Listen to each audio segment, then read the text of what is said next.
And welcome to the talk show, Let the Truth Be Told. I'm your host, Pastor David. And folks, we got a great show. We got a great cast that's going to be here today with my host. And we want to talk about several things. We want to talk about the team takeovers in Chicago. We want to talk about the Chicago Bears leaving to go into Indiana. And most importantly, we want to talk about Larry Hoover. J.B. Pritzker is using him as a political pawn to be able to think that if he let Larry go, that black people going to vote for him.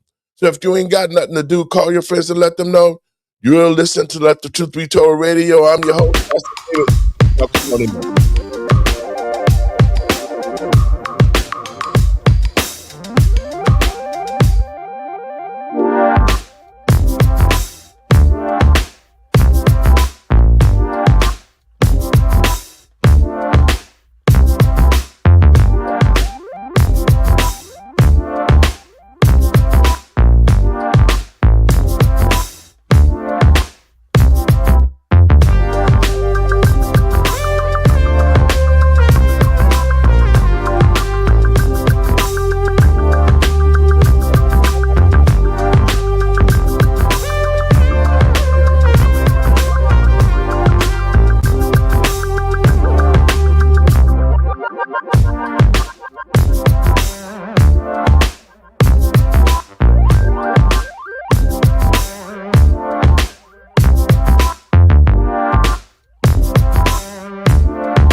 And welcome to the talk show, Let the Truth Be Told. I'm your host, Pastor David. And first, let me give all praise to Yahuwah and Yahusha. That's God in Christ in Hebrew. Well, folks, another weekend goes by, and the city of Chicago is in a horrible place. Not only do we have the worst governor of all time, J.B. Pritzker, but Brandon Johnson continues to prove that he is a total idiot and have no leadership skills.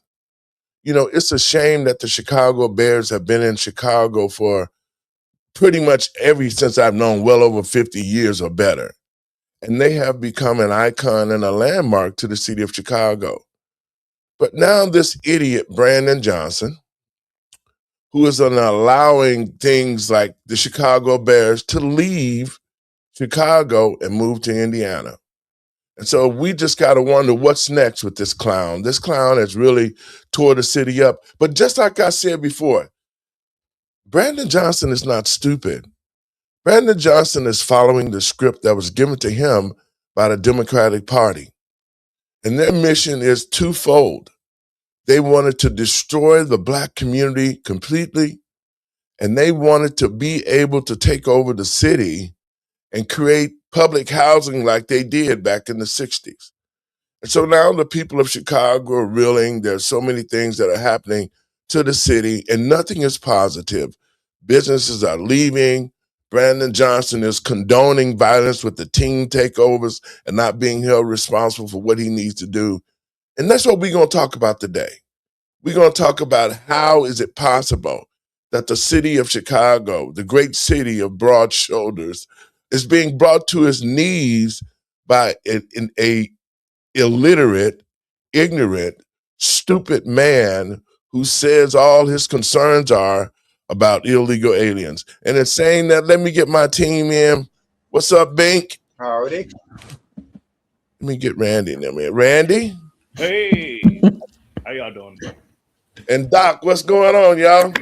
Hey.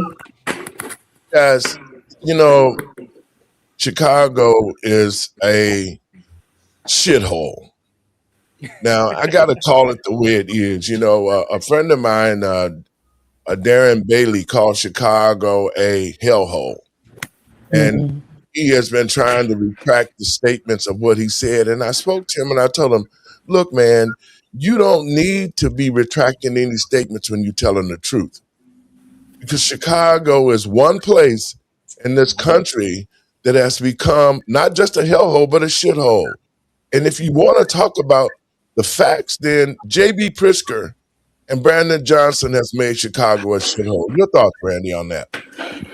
Given that born and raised Chicago and myself, I actually absolutely concur that Chicago is a shithole city, and and it's validated by the simple fact that it's in the news. It's in the national news every other weekend, especially on holiday weekends for Hmm. shootings, for riots, and for whatever else. All the wrong reasons. Chicago is in the news. So yes, it is a shithole, and it's due to the leadership. Brandon Johnson and J.B. Pritzker at the governorship, they have allowed the deterioration of Chicago, and it's sad and it's unfortunate. So it's right on Darren to call it out for what it is. And no, he shouldn't retract his statements because then that's going to just motivate people to do right and say, well, you know what? Let me prove to you that we're not a shithole and we can actually be better people or do better things out here. That's a driving motivator. Hell, in the military, even in sports, in entertainment, you tell somebody that they trash, guess what? They get motivated to do better. So Hmm. let's keep calling Chicago trash. Chicago, Y- you're trash. Your thoughts, Andre? Yeah, and I do think that Darren Bailey it has can have his is free to have his own opinion about Chicago. Because I remember one of my earliest memories about Chicago were kids jumping on cars and Mm. all the violence and the tourists getting beat up. And I thought to myself, if I ever had an opportunity to help people in Chicago, that's the first thing that I wanted to do because Chicago is a part of the United States, and we rise with the tides. So when Chicago rises, we all win. So this is why it's important to select policies that really grow Chicago. And right now, Mayor Johnson nor Pritzker are selecting policies that are helping Chicago win. Mr. Binky? Yeah, I'll make it quick. Chicago. I, It's all in the name.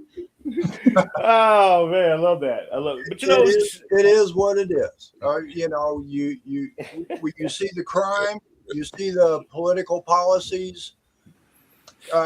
People up there are complaining. I mean, Chicago going red.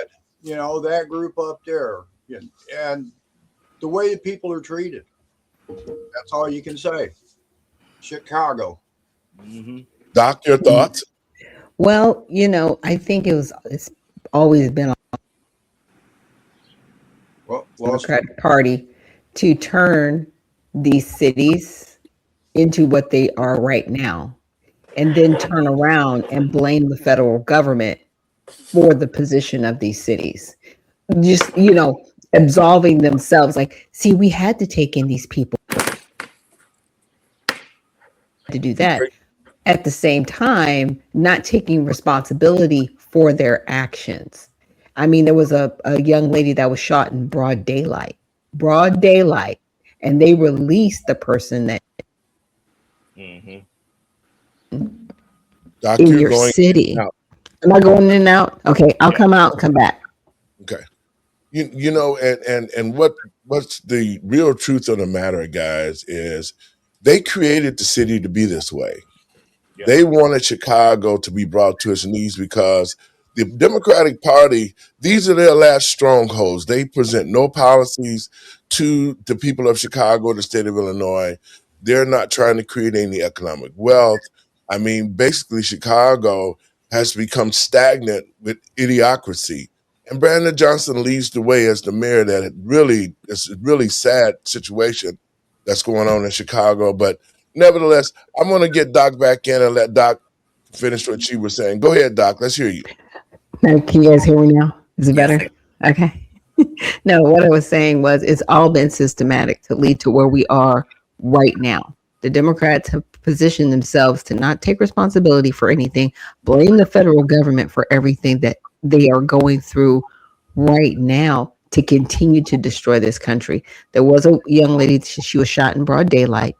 that person was actually released. And then I think later on, because he committed another crime, that they actually took him back into custody. But what's happening now, this is a party issue.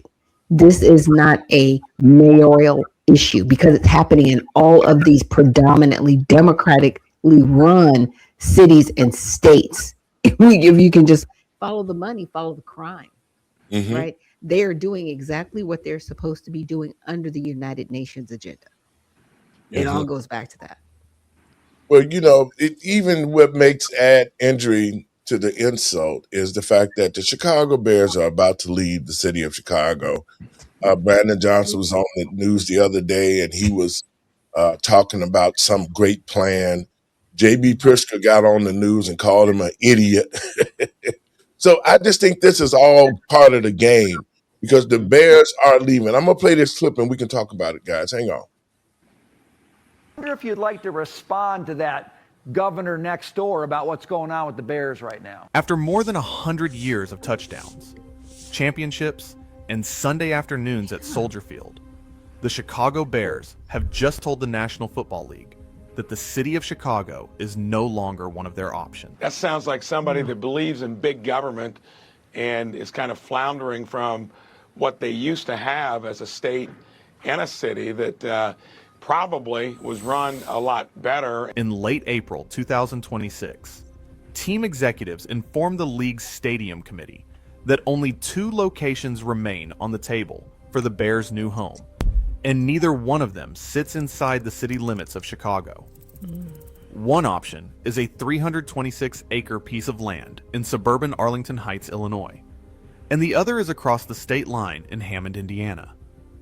After more than a century split between Wrigley Field and Soldier Field, the city that built the Bears and the team that helped build the National Football League are getting a divorce. This is how it happened, how much it costs, and who pays the price. The Bears were not born in Chicago at all. The franchise started in 1919 down in Decatur, Illinois, as a works team of the A.E. Staley Starch Company. And in September of 1920, a young player coach named George Halas sat down inside a Hupmobile dealership in Canton, Ohio, and represented the team at the meeting that founded what would become the National Football League. The franchise fee came to exactly $100. A year later, Staley handed the team over to Halas with a $5,000 bonus, asking only that the name Staley's be kept for one more season. Halas moved the operation to Chicago, where they played their home games at Cubs Park, known today as Wrigley Field, and won the league championship that very first year. By 1922, Halas had renamed them the Chicago Bears, with his reasoning being simple. If baseball players are Cubs, then football players must be Bears. For 50 seasons, the Bears played at Wrigley Field, and then in 1971, they moved into Soldier Field, a stadium built in 1924 as a memorial to American soldiers killed in combat. Here's the first fact that explains everything that follows. In more than 100 years of existence, the Chicago Bears have never owned the stadium they play in. Wrigley Field belonged to the Cubs, Soldier Field belongs to the Chicago Park District, and the Bears have always been tenants. That tenant status produced 50 years of frustration. Back in 1977, the Bears looked at Comiskey Park. In 1978, they looked at Notre Dame Stadium. And in 1980, they nearly moved to the old White Sox Park. Mayor Harold Washington pitched a new West Side complex in 1986.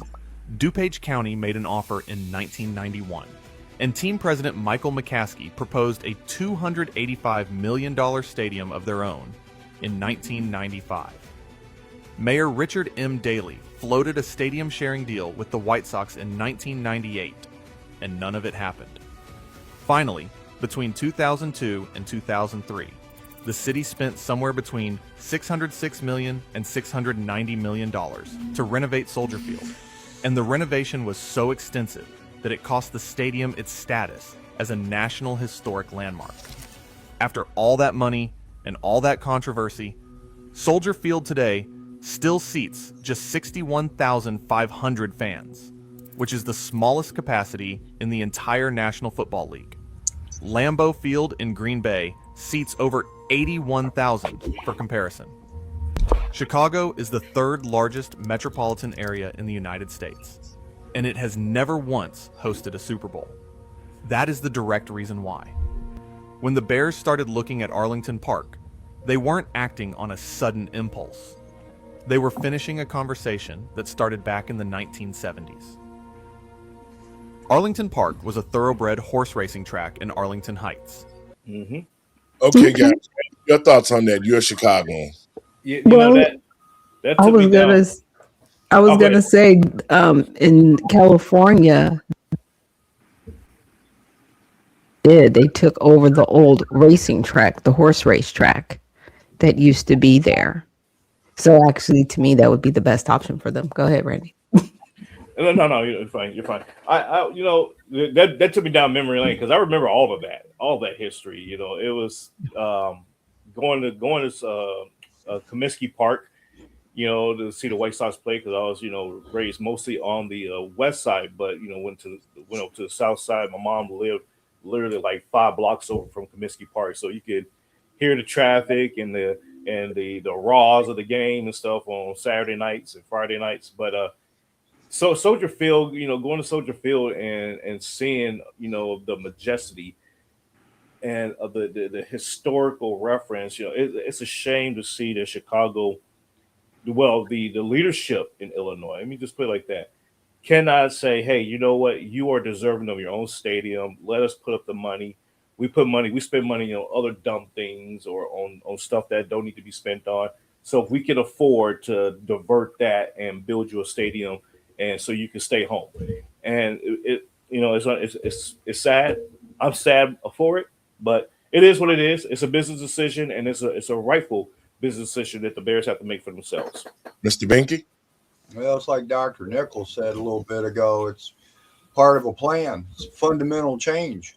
You know, it's funny to me how people that don't accept something that's working, that want to change it, they call it progress, and what it does, it destroys everything.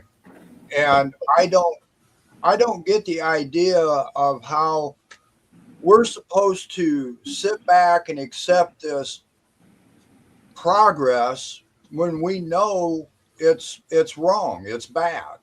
And they think that we're just no, let me back up. We think we just sit back and accept this stuff. I don't think we should be doing that at all. You know, Illinois, as Dr. Nichols said, all the states that are going down the tubes are ran by Democrats. Mm-hmm. That's fact. So we just got to wake up here. Dre, your thoughts? I'm in agreement with Steve. We definitely need to wake up. And one of the things that I didn't really hear in the video, but I'm assuming this might be an issue, I'm going to kind of go to the rest of the panel, are the high taxes issue for the Bears. Yeah. Well, then I can understand when a city is not managing its finances and it's constantly in debt, that you start to see businesses leave when they have said that they are going to tax the corporations. Well, the corporations have responded, and now they're going to Indiana. They're going to other places.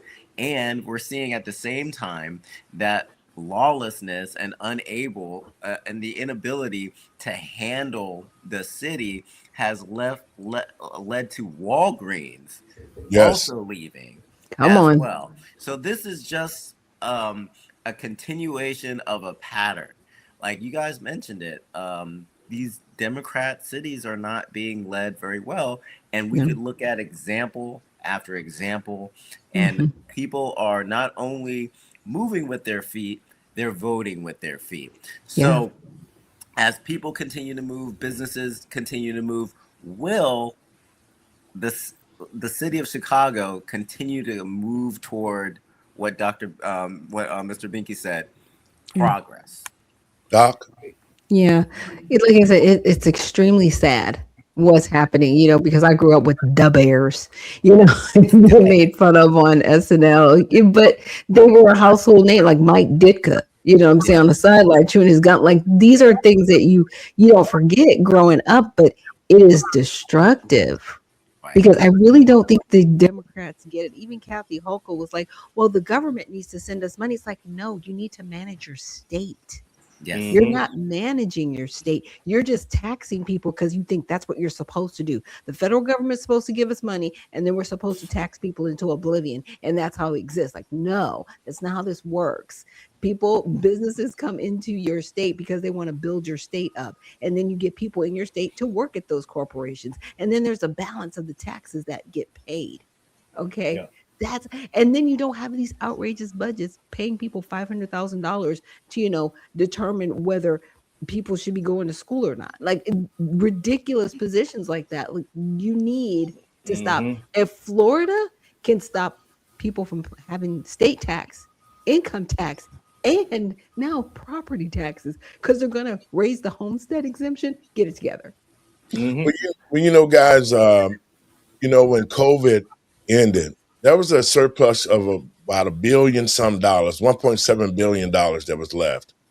And this was before President Trump cut out sending money because they wanted to continue to fund the illegal invasion. And I told, Doc at the time, I said, Doc, watch and see if the government cut that money out, that $1 billion, 7.7 is still floating around. See, they can't take that money out of there because they don't have the money that they was getting from the federal government to wash it through. So now that money's still floating around, and they're trying to figure out ways to take that money out. And that's what we've seen with the businesses leaving. They've raised taxes, the corporate hit tax. I mean, you're talking about the teen takeovers, the damage that's being done throughout that. I mean, it is totally something that is bringing the city to its knees, and it's all done by design. Over the Memorial Day holiday, I think there was like 40-some people shot, and quite a few people that are dead, and there was a teen takeover. And Brandon Johnson just act like it's the parents' fault. He's blaming it not on himself and his bad leadership, but he is saying that it's the parents' fault. He doesn't want to put a curfew out because he's saying that the young people need someplace to be. But what they need is what we used to get back in the day, is an ass whipping. That's what they need. They don't need to be, if you don't know where your kids are and what they're doing, you're not a good parent. So when the state started to take away the parental rights, this is what we have. This is what we see. We have undisciplined children. They don't respect their homes. They don't respect their parents. They don't respect elders. They don't respect anything. And the fact of the matter is, J.B. Pritzker and the Department of Education in Illinois has created these illiterate children who are just being pushed through the school system and not being held accountable for what they do. I'm going to play this clip, guys, and we're going to talk about it. 17 girl was arrested on weapons charges the week before. 8 were arrested near Staten Lake after another teen takeover in the Loop. And here's how Chicago currently handles these teen takeovers. The city can enforce a curfew before 10 p.m. when large disruptive events occur. In January, City Council advanced an ordinance giving Police Superintendent Larry Snelling the power to declare a teen curfew anytime, anywhere, with at least 12 hours notice, but its future is still uncertain. At the time, Mayor Johnson said he opposed giving one person unilateral control and has rejected proposals to modify the 10 p.m. curfew. Instead, he's called on parents to watch their kids. But we know in a lot of cases that just isn't happening, which brings us back to the curfew debate. Here now to weigh in on this is local activist Jamal Green, whose opinion piece on teen takeovers was published in the Chicago Tribune last week. Jamal, first of all, want to thank you for coming on, taking time out for us today. Thank you for having me, Tim. Let's talk about this. Your op-ed piece was very more like a plan, laying out what you think should be done in this case. You're a parent. Let's start there. Give us your opinion from a parent's point of view, what you think is happening here. Well, I'll tell you what, none of my boys would be out there doing what these kids are doing. I think there's definitely a a cultural problem. You know, we need a cultural reset in these neighborhoods. You know, it's one thing to say, oh, we'll call out to parents and not do anything, or we'll create opportunities. After school programs are not what's going to stop teen takeovers, right? Do we need to provide more opportunities? Yes. But one thing that we must provide first is accountability. You can't have opportunity without accountability. And young people should not be able to come downtown to be able to wreak havoc in our neighborhoods because it was at Hyde Park as well, with no accountability for it. We need to hold them accountable. We need to hold the parents accountable. We need to see what's going on at home. The parents got to be accountable for this. And if the parents need help, we can provide support as a city. But one thing what we cannot allow is our city to be in a place where there's lawlessness and there's no one doing anything about it. We have to jump on this and make sure that we are very ruling with an iron fist on downtown in these neighborhoods. We are not allowing teens to just run rampant, jump on cars, fight each other. Someone pulled a knife on a senior. We should not be allowing this, and we got to stop this right now. You know, Jamal, you and I both grew up in the city of Chicago. I want to point out the fact somebody who watching may be like, where is he? You're on your way to an event, so you took out time to be with us today. But you and I both grew up in the city of Chicago. You heard that man that was in Hyde Park. He said, I would have never done this as a child. I'm sure you feel the exact same way. You mentioned accountability. That is something we've heard time and time again. In your opinion, what does accountability really look like here? Well, when we have these mass takeovers, the city needs to jump on it immediately.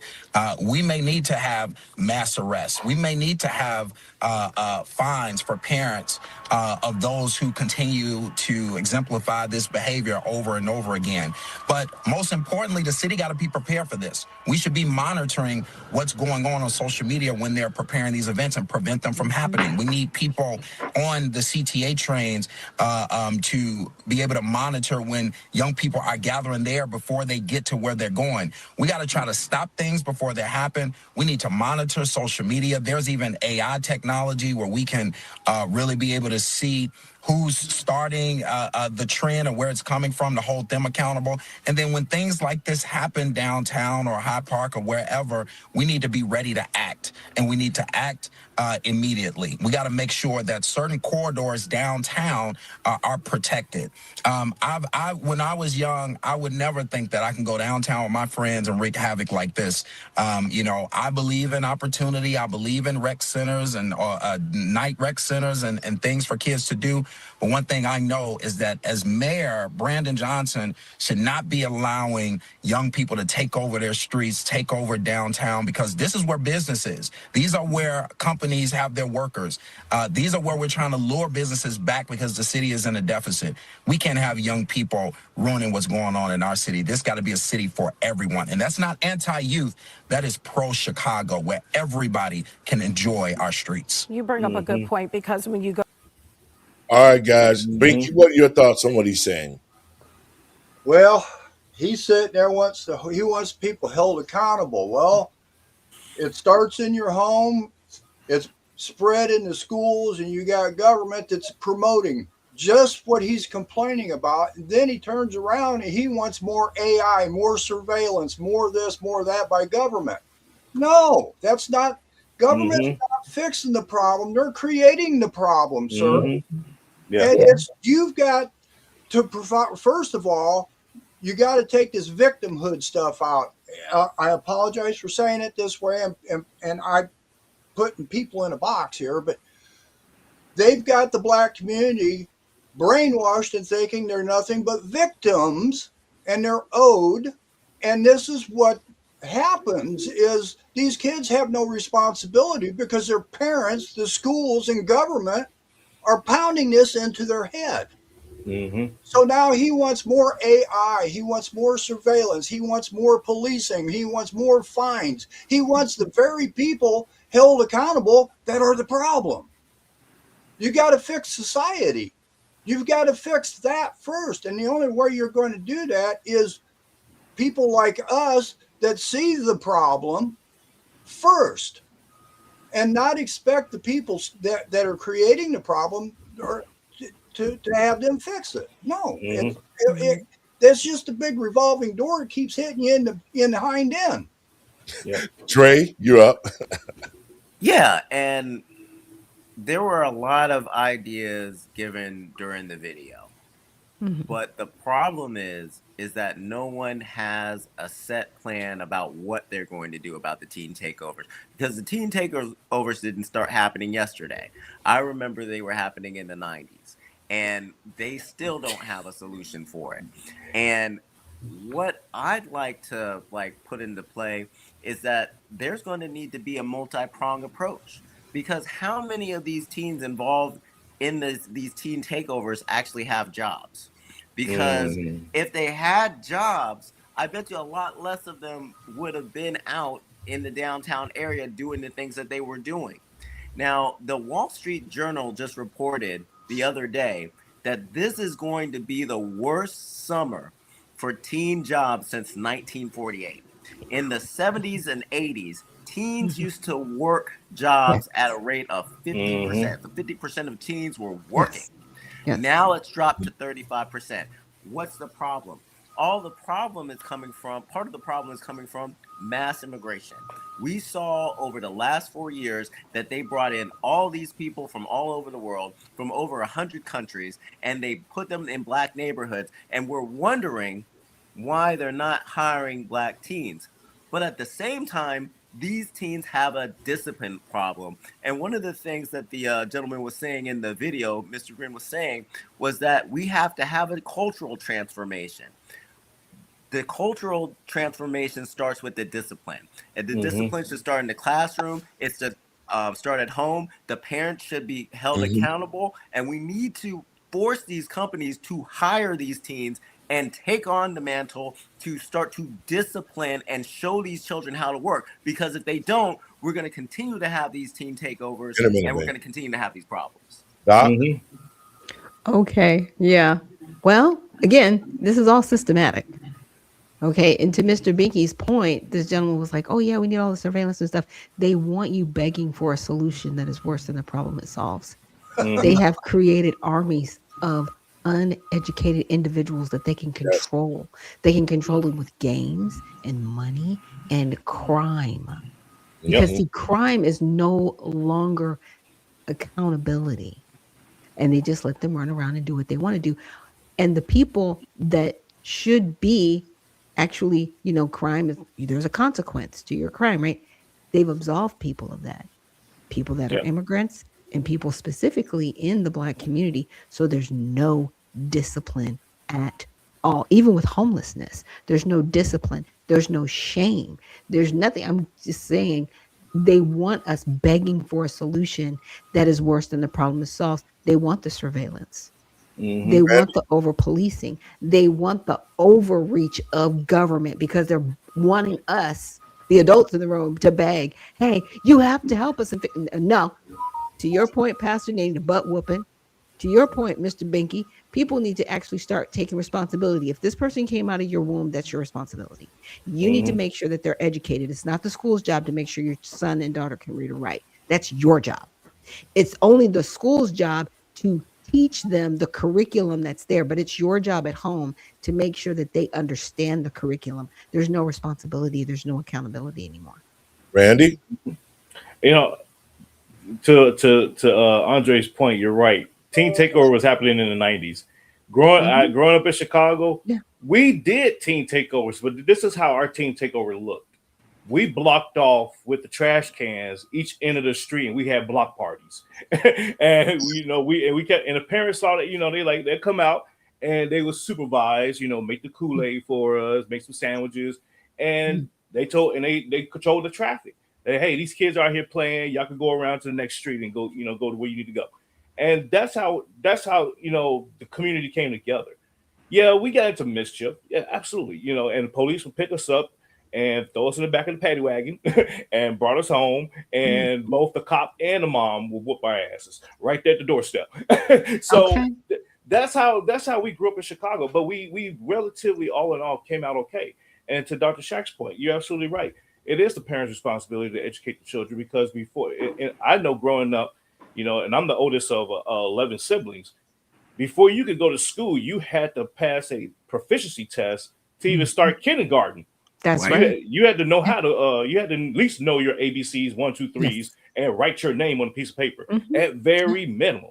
And so Yes. we got away from all of that. You know, we've been talking about this for years now. You go to the store and these teenagers that's running, you know, little baristas at Starbucks and whatnot, they can't do simple math to give you No, your change back. they can't. You know, that was criminal, you know, growing up, because Mhm. when we ran, you know, little Kool-Aid stands on the corner. Mhm. You better know how to do some math to get your to get that change, Okay. or that person that's buying from you will slap you upside your head. You know, that was just common sense stuff. And we gotten away from, that's the problem with society. We gotten away from common sense. We gotten away from telling the truth. We got away from Mhm. saying this is how we are supposed to be. These teen takeovers that's going on right now, these are not takeovers, these are mini riots. Yes. And Yeah. the problem with what they're doing is there's no controlling mechanism to put an end to it. If I was the superintendent, the police chief there, I would say, okay, we know that they're going to be in this neighborhood. Let's cordon off, you know, that whole Mhm. perimeter, Yeah. round their little asses up, and we're gonna take them on a field trip. Mhm. And when those parents start saying, "Hey, where's my baby at?" You should have thought about that when they left out the They house. have Figure it military out. schools. They have Yeah. military schools. People need to start going. I'm just Yep. saying. Well, you know, Binky, go ahead. You had a question. Go ahead, Bink. Yeah, yeah. To what Andrea was talking about, the in the summertime the kids got jobs and stuff. Yeah. Mhm. We don't have that like that no more. I No. mean, Right. we've got this automation going on. You know, like McDonald's, they've Yeah. got they eliminated a lot of stuff that provided those jobs, and Yeah. plus all these businesses are downsizing too. So Yeah. Mhm. Andre is correct. We used to be able to go out and Mhm. I did that. You know, you had a job, it acclimated you to when you get out of school to how to work. Right. You know, and now there's no pressure. There's funds, there's grants, people, drugs, whatever. Mhm. That's been replaced by progress, AI, Right. automation. You know, Yeah. Let me say this to But all but of there's you. there's a one thing I want to kind of throw out Go here ahead. here Right. is like people are no longer getting creative, because if you go on Right. Craigslist Right. right now, there's gigs. And there's Yeah. gigs for people that are moving. In that video that we watched, someone was moving, and I bet you they were leaving Chicago because they looked like they were going pretty fast, like they were trying to get the heck out of there. So there are jobs that people can find. They're not looking for jobs. They don't know how to look for No. jobs. They And don't know someone's how to fill out teaching an them. application. They Exactly. can't read. They But can't do guys, basic math. They can't comprehend anything. I'm telling you, they are creating a mindless soldier that they Mhm. can control. Yep. With emotion. With you know what, emotion. guys? We'll be mad about this. All of you guys are correct. But let me tell you how it was.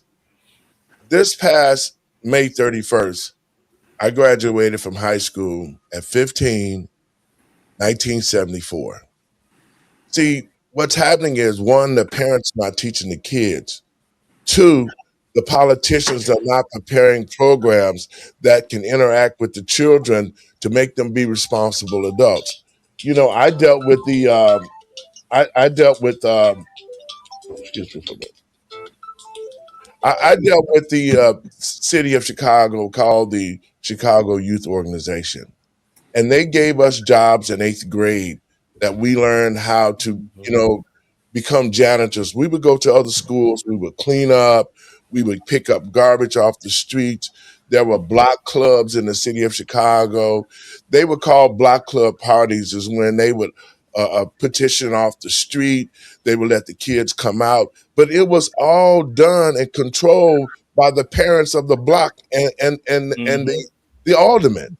They Yep. would bring out food. They would bring out prizes, academic stuff. You could recite something, you would win a prize if you were dancing.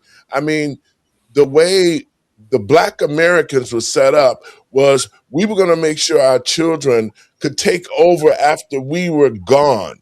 And so that type of lifestyle and type of structure is no longer in place, because now you have kids who are or who are competing who disrespect their parents. And that's because the parents have allowed the states to step into your family structure. You But that's can't all whoop they your know. kids. If your kids complain about you whooping them, or they go to school, which the schools aren't teaching them anything, and say, well, I got a whooping last night, then the teachers have authority to call the cops against the parents. And so it's a couple of things here why these takeovers are being done is because one, the parents are not disciplining the children. Two, society and the state set it up to where that they could take kids out of the home who were unruly and wouldn't be disciplined. And three, the politicians, the aldermen, the state reps, the senators, they made sure there was job opportunities for our young people with CYO.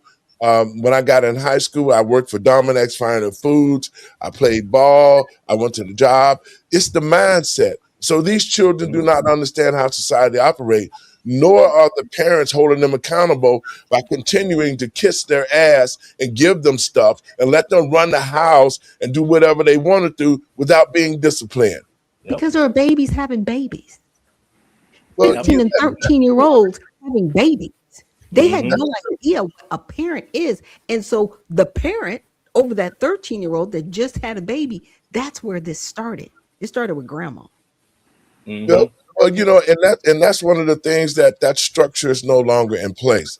And so when you have it like it is now, we're going to continue to see these takeovers because the mayor of Chicago doesn't have a clue, and parents aren't holding him accountable, and parents are not pushing back against the state.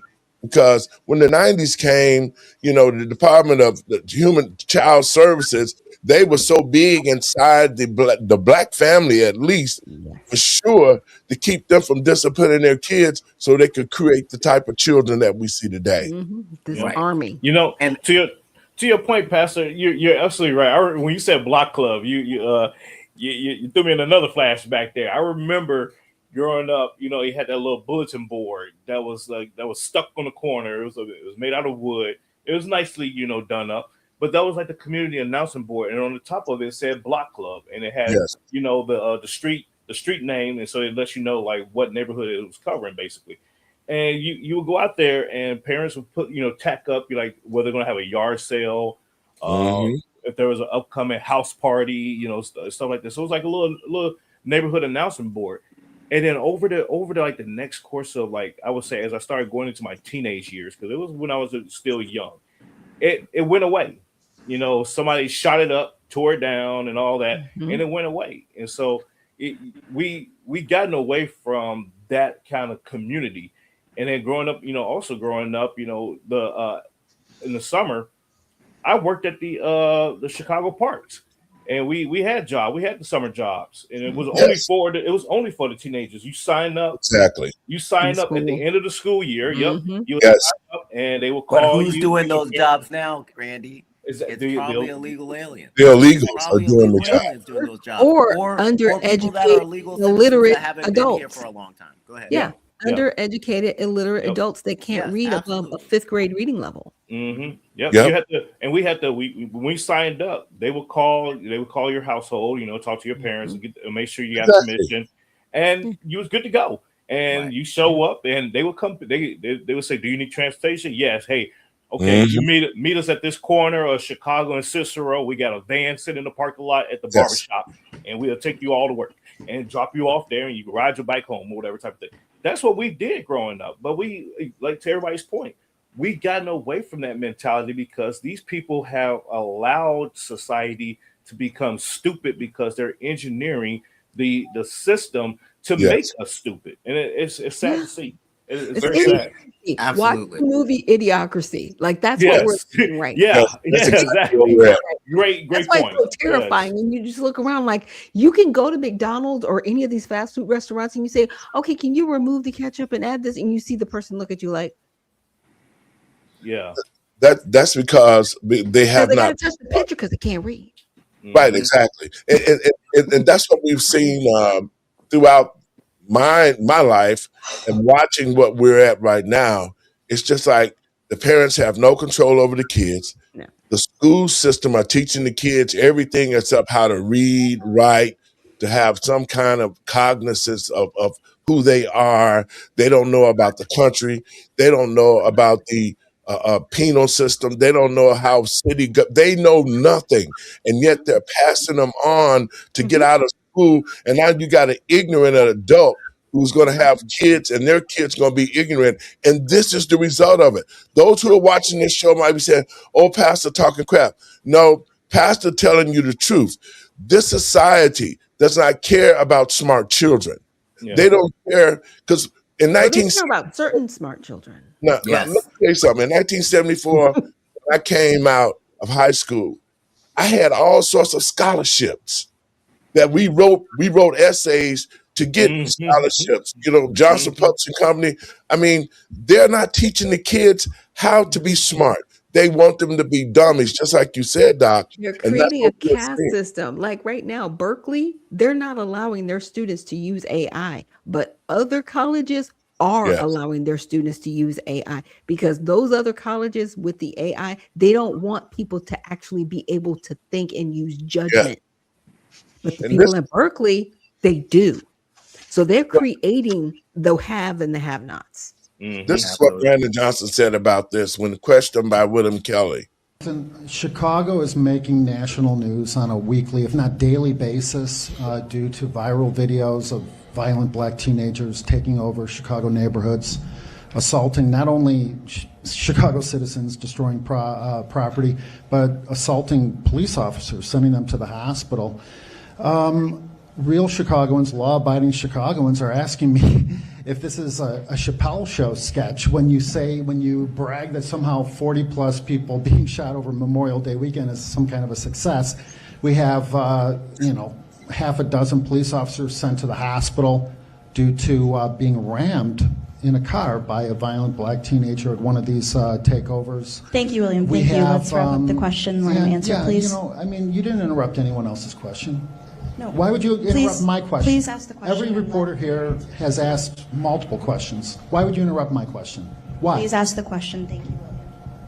I understand that every other reporter wants to talk about how the police are the problem, which is your policy, which is your rhetoric, which has led to these kinds of problems, according to the citizens, the real law-abiding citizens of Chicago. They say that your rhetoric and your policies are actually causing William, these violent can we black teenager please get to the question and let the mayor answer your takeovers. question?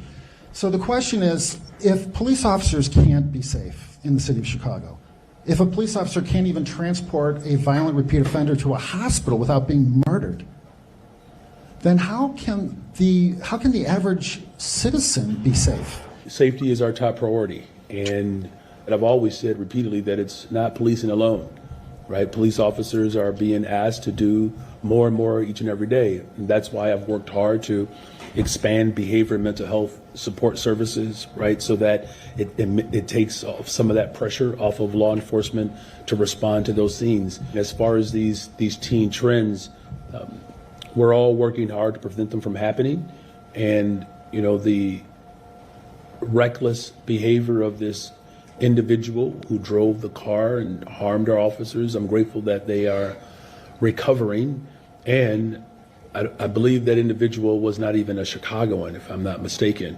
And depending on your definition of a teen, this person was He was 18. He was 18 years old. So by 18 some years old. definition, old enough to vote. Did you turn my as an microphone adult. off? So thank you. Okay, so my follow-up question is simply this. You're going to Rome, all expense paid, luxury vacation, the type of vacation that no Chicagoan, very few Chicagoans could possibly ever experience in their entire lifetime. And what real Chicagoans are asking me is, who's paying for this? This Thank you. World I get Business your Chicago. question. No. The World Business Chicago it's World Business is a Chicago. Chicago. I mean, you're the chairman or the It's president. a World of this. Business Chicago. And how many of the people on this trip have business with Chicago, have contracts with Chicago, are vendors? What do they expect for them paying for your trip? What do they get in return? What is the quid pro quo? World Business Chicago is an apparatus that was designed by previous administrations to help build and attract business to Chicago, and we're doing that. we cannot deny the fact that we are moving in the right direction. And we're going to continue to build the safest, most affordable big city in America. And we're going to remain open for business. But unlike other previous administrations, Chicago is just not for sale. Thank you.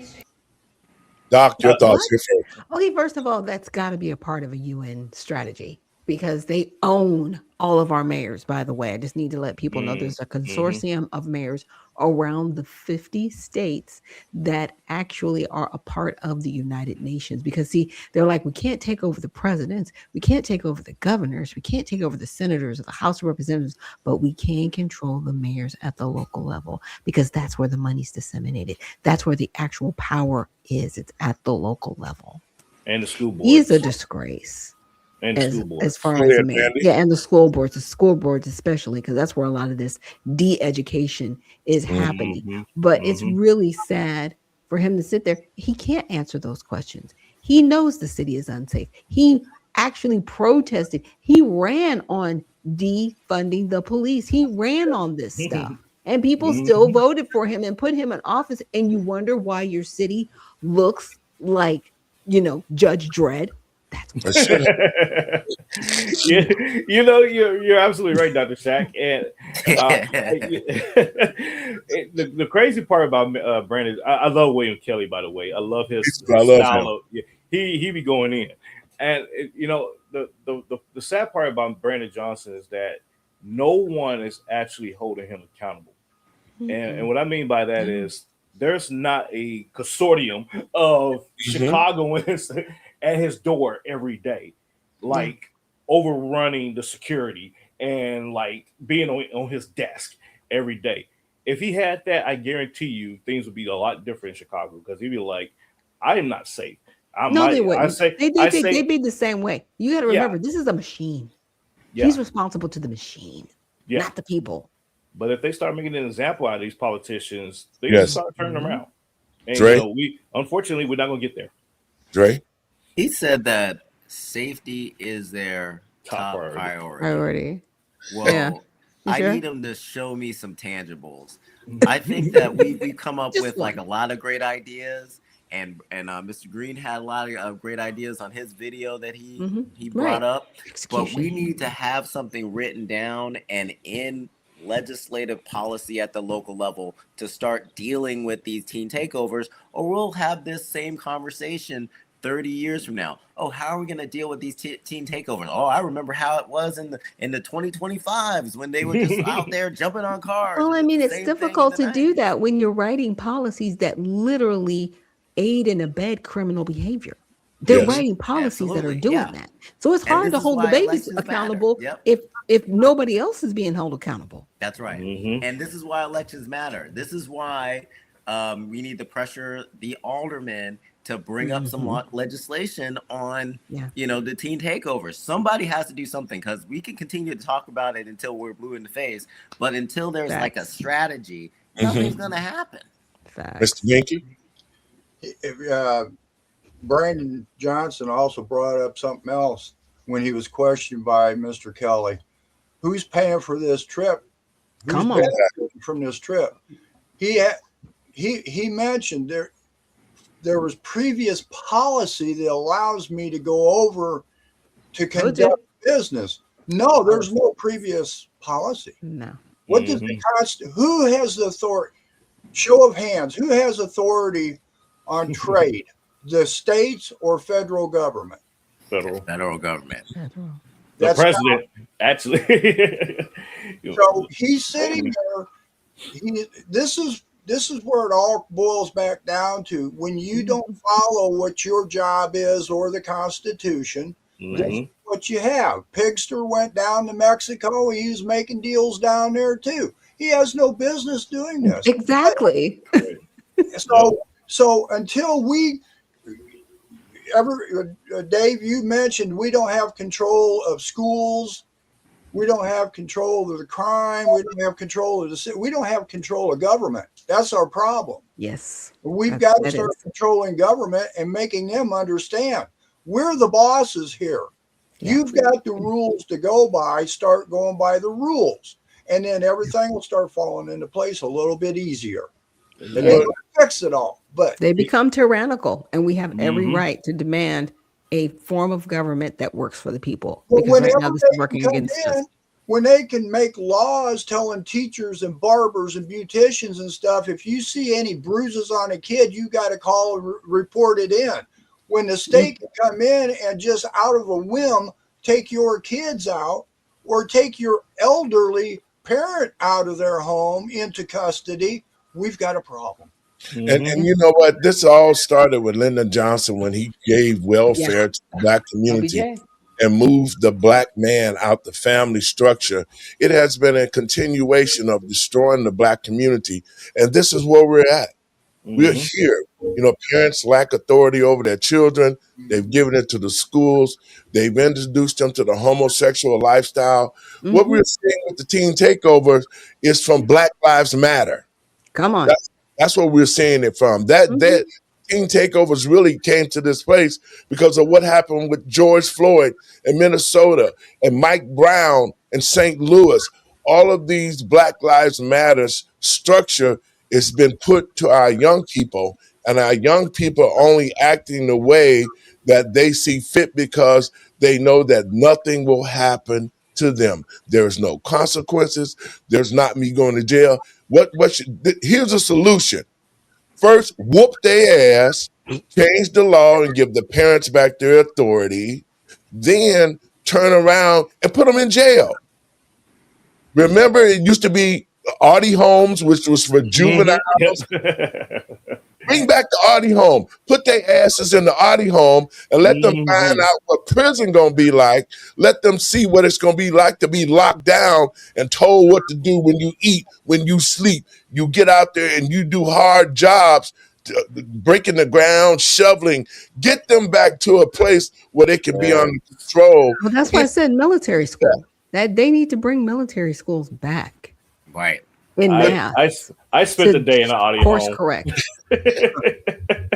Oh man, Pastor, I'm sick of you already, man. You make me have all these flashbacks. I'm getting PTSD right now.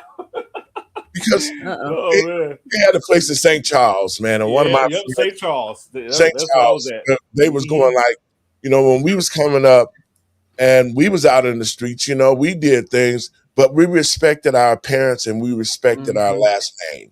You know, you didn't want to bring dishonor to your family or your last name. And so that type of mindset is gone, especially now. You got a bunch of illiterate kids running around that's doing crazy stuff and they're not being held accountable. And society, like Brandon Johnson is saying, oh, that's okay. That's okay. It's totally ridiculous on what happened this weekend. And I'm going to get into the last segment, but it's totally ridiculous what happened at the graduations over the Memorial Day weekend. You had people graduating that couldn't even read or write, doing flips, starting fights. I mean, it was crazy. And guess what? It was done mostly in the Black community. It was the Black schools that allowed these things to happen and they not be held accountable. It was some of the Black colleges, because I saw one at Black College, the sister started doing flips. The next thing you know, you had everybody doing flips and they jumping up, hollering and throwing stuff. That's chaos. That is no structure. And that's the reason why we're in this condition. Randy, your thoughts? You know, seeing how kids are when they graduate from school reminds me of the days when we made the plan to fight on graduation day because we knew we weren't going to get suspended. We knew nothing was going to happen. so it was kind of like a free pass to go whoop some ass. And that's what we called it. It was a free pass, whoop ass. And so it's unfortunate that it evolved the way it has because now it's like indiscriminate. At least back then, you know, we had targets, you know, so I don't know. I mean, they are one step away from the purge. Yeah, it's true. I was just going to say that's where they're at. They're going to be like, well, yeah, let's just give everybody that 24 hours to just get out all their anger, and then the rest of the year we'll just be good. No, stop it. Bring shame back. Make shame great again. Okay, people need to be shamed for what they're doing. We have to admit, you know, the teenage mothers and fathers, it didn't work. But guess what? There used to be teenage mothers and fathers before, but they had discipline. Those men and women knew that they were responsible for those children, and they had to be responsible because it wasn't anybody else's responsibility. And government was not over the family the way they are now. They are literally creating something that is truly tyrannical. And it just let me throw this in here, guys, and we're going to talk about it.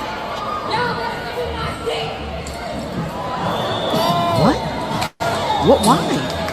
Oh my. Graduation ceremonies are suddenly the most exciting ticket in town. That's Columbus, Ohio. Yeah, that's Ohio. That's right. If you're lucky, your graduation ceremony might just turn into a WWE match.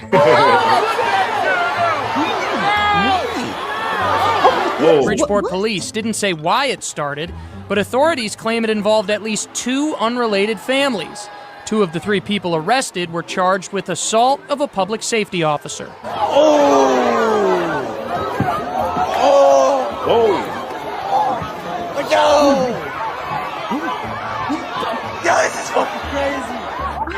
In this video, you see several people running, throwing punches, including someone in a cap and gown. This graduation is out of control. Parents and friends in the stand say they tried waiting out the commotion. Many wanted to see their senior cross the stage. But some parents told me despite having security at the graduation, they did not feel safe sticking around. In this video, you see graduates leaving during the ceremony. They're going to stop having graduation ceremonies. They're literally going to stop doing this. I run out the back.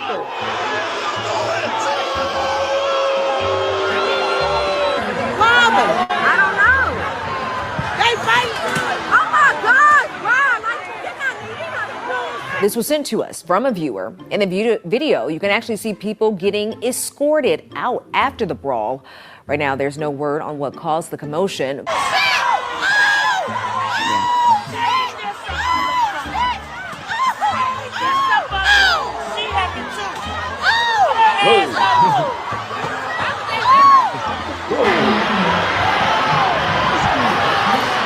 A day of celebration turns into chaos at the Siegel Center after a fight breaks out during John Marshall High School's graduation. We were able to finish the graduation ceremony as planned. I know what you're thinking. Why is this guy's hair Smurf blue?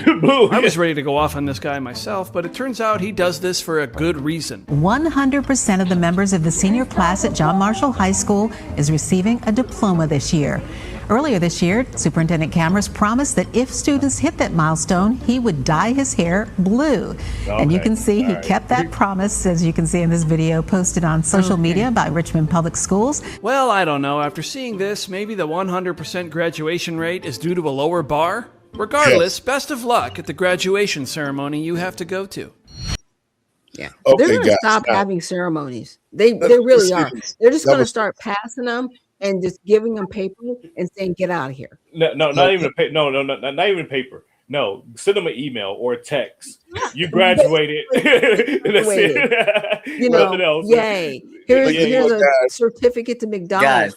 I mean, they're going to stop the ceremonies. They're not going to have them anymore. You know what? The guy said something that was very powerful at the end. He said that basically the parents are responsible for what we're seeing. Yeah. Oh, absolutely. And some of the parents started it.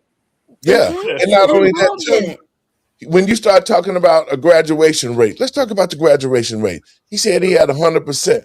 But when you lower the grading scale down to a place to where a dumb kid can pass without being knowledgeable about what they're supposed to learn, then you have these idiots that are running around with no knowledge, that have no structure. They don't know what they're going to do after high school, you know. And so that's why we're seeing this. We got illiterate kids with the lack of structure and discipline that are just going buck wild. But also, look at the mothers. Look how the mothers are dressing. They're dressing with the dress all up to their butt. You know, they're not parents like our parents were, who came in a suit and tie. You better not even look funny at graduations when parents was in control of their households. So This is what it has come down to where it's a melee. Everything that's happening right now that the government has allowed, the state governments has allowed these children to be idiots. They allowed them to fight. They allowed the takeovers. And this is what we got. And this is what we're going to continue to see this if there's no policies or some type of structure brought back to the family structure that these kids are held accountable. Now, guys, I wanted to play that, but I also want to play this last video before we get out of here.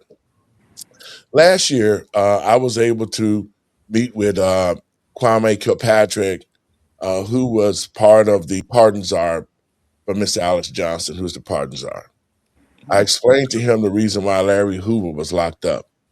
It was the very next day that they took it to President Trump, and President Trump waived the 6 life sentencing for Larry Hoover.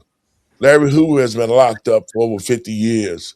In the state of Illinois, 20 years is a life sentence. And so he's done already 2 life sentences in the state prison. So what has happened now is that he's up to be paroled.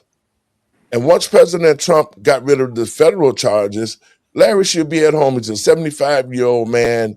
He needs to be with his family, and he can make a difference out here in the streets with the young people. But they don't want that. They want to keep him locked up.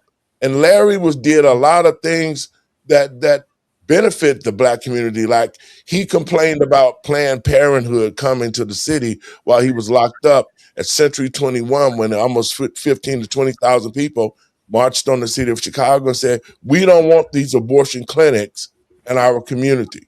Thus, they said he ran a criminal enterprise because he kicked against what was bad for the Black community, and they made it seem as though he's the big kingpin or whatever. Most of the people that committed crimes, Larry Hoover had nothing to do with, like the murder of Pookie. This guy robbed some dope dealers. They caught up with him, and they killed him. But because of the RICO Act, and they wanted to get Larry off the streets for the positive things he was doing, they made sure that they blamed him and said he ran a criminal enterprise and thus keeping him in prison. The point that I'm getting to now is this. J.B. Pritzker, the governor of Illinois, has clemency papers for Larry. He could stroke the pen and put Larry out of prison immediately. He could have did that a long time ago. But what J.B. Pritzker is doing, he's using Larry Hoover as a pawn. To think that if I wait till the last minute and I sign off and let Larry Hoover out, then all the Black people gonna come and vote for me. I think Black people would be stupid as hell in any Chicagoan, especially Black people, to vote for J.B. Pritzker after he's done what he's did. He destroyed the schools with homosexuality. He created DEI and hired all his friends throughout the state. I mean, he created the SAFE Act to where he allowed illegals to come and kill American citizens in the state of Illinois. He has done everything that he could. He allowed for all the illegals who he's been funding with Brandon Johnson to take over the Black community. And so I think Black people would be stupid if they think that J.B. Pritzker is going to hold Larry and free him before election time and Black people will vote for him. That's not going to happen. I'm going to play this clip, guys, and we'll talk about it before we get out. Laurie, before we play the clip, I did want to say one more thing about the teen takeover video. I think what we're seeing is Proverbs 25, verse 28. A man without self-control is like a city broken into and left without walls. And what we're seeing is that these kids don't have self-control. Their parents don't have self-control. My parents didn't go to my graduation. And part of the reason why they did not was because they had ops.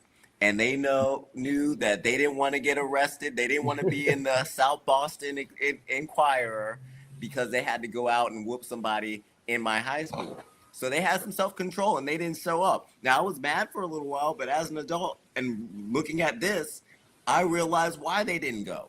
But we have to basically set the boundaries because we've seen that these schools have been broken into, and it's like a city without walls, meaning that they have no structure, they have no mechanism to keep these kids under control, and it's just spreading out into the rest of the But that's city. the thing. They don't want them under control. They want That's them to right. think this is normal. Right. They're normalizing this. They're celebrating this. There are people, trust me, at home going, see, you got him. You did that. Right. Instead of somebody saying, shame on you. You should never do that again. And somebody needs to go to prison. Nobody's having that conversation. And then the rest of the nation is laughing at our people, which makes me so upset. And saying we're animals. And they're uncouth and they don't know how to act. It's like, no, if you let people act out who they really are, right, with no self-control, this is what you get. Yeah, that's right. Exactly. That's right. And this is why I say, you know, they talk about the street organization, all the street gangs and stuff like that. You can go after these guys and you put Larry in prison for all of these years, and yet and still the crime rampant because of the 94 crime bill. They wanted these things to happen. So they can continue to blame him. You know, instead of taking responsibility for themselves, they created him to be a monster. And this is the problem I'm having with it, is because when we was coming up, I know Larry Hoover personally. When I was 12, I became a GD at Moran Park at the field house. And it was all about education. I'll never forget what he told me. He said, young buck, go to college, make something out of yourselves. These streets ain't for you out here. And I did. I went to college at 15 and I made something out of myself. So for me to see him be in this position and painted as a picture, as a person that didn't care about the black community, but that's what the problem is. You see, guys, what I see and what we did on the show about a week ago, Malcolm X and Dr. King, they love black people.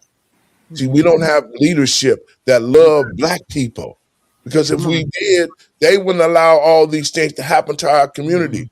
All these aldermen in Chicago, the aldermen back in the day would held those parents accountable, and the children would no way act the way that they're acting now. Well, that was part of COINTELPRO. That was the whole thing, right? They will never, ever again have a black messiah. This was all a calculated plan. It goes back to the FBI, goes back to the CIA, and all the other government intelligence agencies. This was not an accident. That's what I need people to stop. We're not just like, oh my gosh, I can't believe this happened. No, this is systematic. Somebody needs to be held responsible, and we know exactly where they are. We know who they are, and I'm sick and tired of everybody, clutching their pearls like, I can't believe this. Believe it. Believe it. Yep. Well, They did it on purpose. It was done on purpose. And another reason why they don't want Larry Hoover out is because he'll galvanize these young people out here in the street. Absolutely. And so they want to keep him locked up. And J.B. Pritzker has been using him for a pawn all of these years because they've allowed them to do stuff like this. Watch this video, guys. His name is Larry Hoover. He's the reputed leader of the black gangster Disciples street gang, one of the largest in the nation.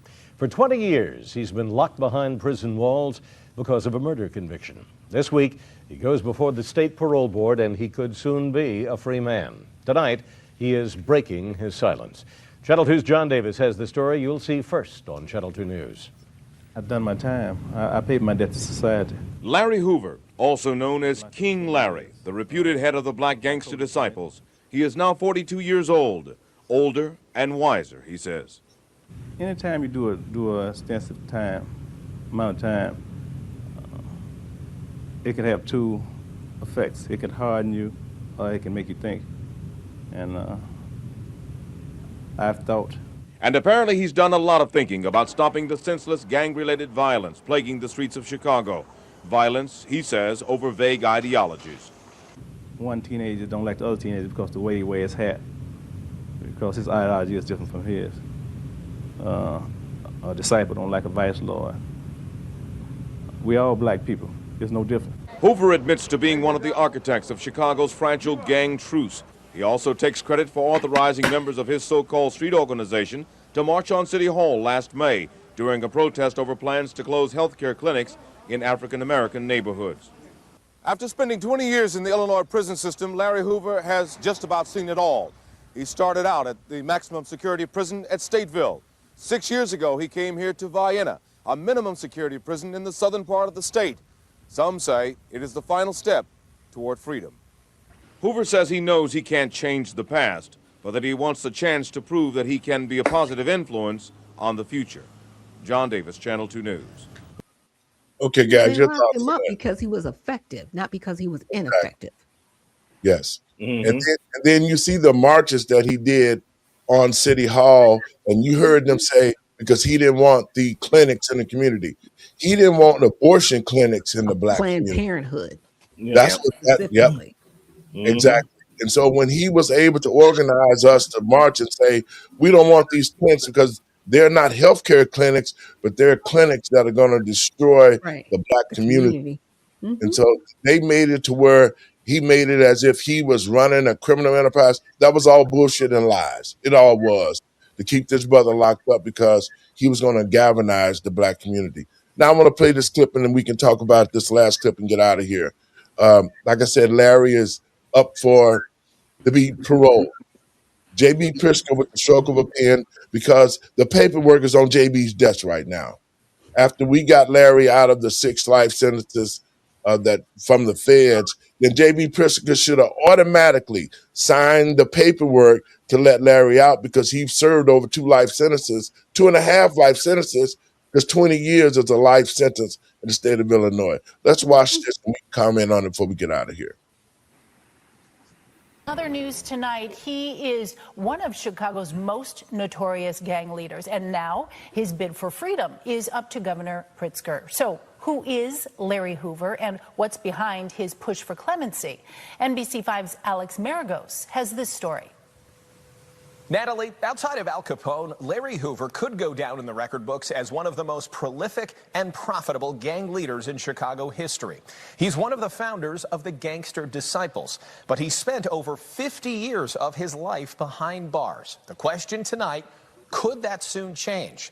In 1974, Hoover was sentenced to 200 years in prison for the murder of William Pookie Young. And while he was in state prison, federal prosecutors say that he led the gang's operations, raking in hundreds of millions of dollars in drug sales and directing a string of violence on the streets of Chicago. And federal prosecutors won convictions that locked him up then in the so-called Supermax prison in 1994. And many of those years he spent in solitary confinement. That was until last spring, when President Trump commuted his federal sentence, and that placed Larry Hoover back in an Illinois cell. Now, Hoover's latest bid for freedom took a step on April 7th of this year. His family, his attorneys, and supporters asked the Illinois Prisoner Review Board to recommend clemency to Governor Pritzker. Now, the Cook County State's attorney argued against clemency. They filed documents showing why he should not be let out of prison. Now, the recommendation that the review board reached is confidential, and it will remain that way. The governor has that recommendation now, and there is no deadline for him to make a decision on this. He can consider it as long as he likes. Now, Hoover's family and supporters say that the 75-year-old is remorseful. He's ready to help the community, and he suffers from some health problems. The Cook County State's Attorney's Office says that Hoover still represents a danger to the community, and the gang which he helped found is still present on the streets of Chicago. President Trump helped Hoover over one hurdle to freedom, but now the governor must decide if Hoover's finish line is drawn at home or in a prison cell. Natalie? All right, thanks to Alex. All right, guys. His only danger is that he is successful and he's effective. Yes. That's his danger. Mm-hmm. Your thoughts, Randy? You know, I growing up in the hood, I had an opportunity to speak to Larry Hoover on the phone. And it was a brief conversation. He was just like, don't end up like me. Don't keep yourself out of jail and do the right thing. And listen to those adults in the streets. And that was it. That was a conversation. And I got punched in the chest afterwards. But for Larry Hoover, he should be out. Certainly been in prison 50 years, 75 years old. What harm is he actually going to do in Chicago aside from, his mind? Exactly. The harm. Exactly. And that's what I was going to go to is aside from spitting knowledge to people, and that's what they're afraid of. And so, for JB Pritzker to use this as a political pawn, I hope the Black community and I hope Chicago, Illinois sees this for what that is and vote accordingly and get him the deuces. Your thought, Mr. Binky? Then you got you, Dre. Yeah, I don't know what the whole case was about or anything, but if it was just over murder, how did they come up with 200 years? My is my first question. Which is Second egregious. question is, how would he be a threat to society because of a gang that's still existing? It makes no sense. That's assumptions. So it sounds like, why everybody else gets a second chance, don't they? Mm-hmm. Ain't that what the Democrats are always saying? Everybody deserves a second chance, blah, blah, blah. Mhm. Well, there you go. You're freeing people, illegal immigrants out here that Yes. got records after records after records. Mm. There's people out there that are not fit to stand trial that slit the throat of a Ukrainian woman, but yet he was fit for society to be part of. Wait a minute here. Right. So Come on. yeah, I think the guy deserves the clemency. Dre? Continue what Steve is saying. There was an illegal alien who worked in an ABC store. Might have been it was some kind of liquor store, but he ended up beating some patron with a bat and beat him severely. And instead of keeping this individual in jail, they released him a few days later. I just had to track him down, and they found him a few days later. But instead of releasing this illegal alien to ICE, they decided that they were going to release him without telling ICE. Now, that's a policy decision. With Larry Hoover, he murdered somebody and got 200 years. So it's more than just the murder. They're trying to keep this guy behind bars, like Dr. Nichols said, because of his mind and his ability to create outreach to the community that would improve the community. And he spoke against the coveted abortion clinics, and that's just a no-no. So they got together and worked with the people that were in charge of his sentencing and did what they had to do. Now, if J.B. Pritzker decides that he's going to use this as a political pawn, let him, because if he signs the paperwork, who cares what he thinks about what he did? I hope that the city of Chicago will be smart and they will continue to push back against his policies and not vote for him. But if at the end of the day he signs the paperwork, whatever. All right, guys, we got to get out of here. Your last thoughts, Mr. Mickey. You up first. Well, we've brought up a lot of stuff about the problem. Another problem happened in another state here in Virginia, where a registered sex offender exposed himself in a high school. I believe it was a high school locker room with women. Yep. And the judge threw it out. Threw that case out, citing vagueness of the 14th Amendment because the guy claimed he was transgender. So there's the system here. Now, we're coming up on the 4th of July here. After everything that we've talked about here, everything that we've discussed, the rights, the wrongs, the governments, the problems, the solutions, in 1 month, we will be celebrating our independence, our freedoms. And I want everybody to stop and think, what is the 4th of July, the 250th year? Is it really about freedom, or is it about a party? Because as we've been trying to tell everybody for a long time, we've got issues in this country, and it ain't about freedom. It's about tyranny. And that's what we've got to start deciding. Do we want our freedom and celebrate our 250th year and go for our freedom? Or are we just going to party and let things continue on the way they are? Randy? Excellent summary there, Steve. And I 100% agree with you. We are getting ready to celebrate 250 years of chaos, because that's what this country is. That's what this country has devolved itself to, is just chaos. And while we are the greatest country in the world in terms of opportunity, in terms of economic mobility in comparison to a lot of things. Yes, a large part in our freedoms as well, and I do concur there. However, we do have a lot of issues that are unaddressed or ignored, and so I would challenge America to stand up and say, you know what, on this 250th year, we need to do better going forward. So at 500 years, we can really be who we were meant to be. So with that being said, I thank you all for the great discussion today. Go follow my channels and our at our perm, and I will catch you all in a couple of weeks. I don't know if we'll be back this week, but next week I got convention. So ciao ciao. Dre? I am in full agreement with Mr. Binky, and I want you to know that Congress is working on what you talked about with the transgender, and they're going to address some of the illegal alien issues where these illegal aliens have been assaulting people in schools in Fairfax City and in Loudoun County. They're going to bring them into Congress on June 10th, some of the parents and some of the students, to talk about what's been going on.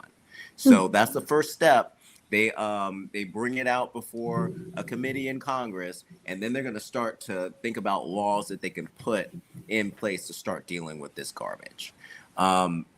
We have to come up with solutions for these problems that we have. Like I was saying earlier, we can talk about these things until we're blue in the face, but until we put together policies that are legally going to set a standard, we're going to be talking about this 10, 15, 20 years from now.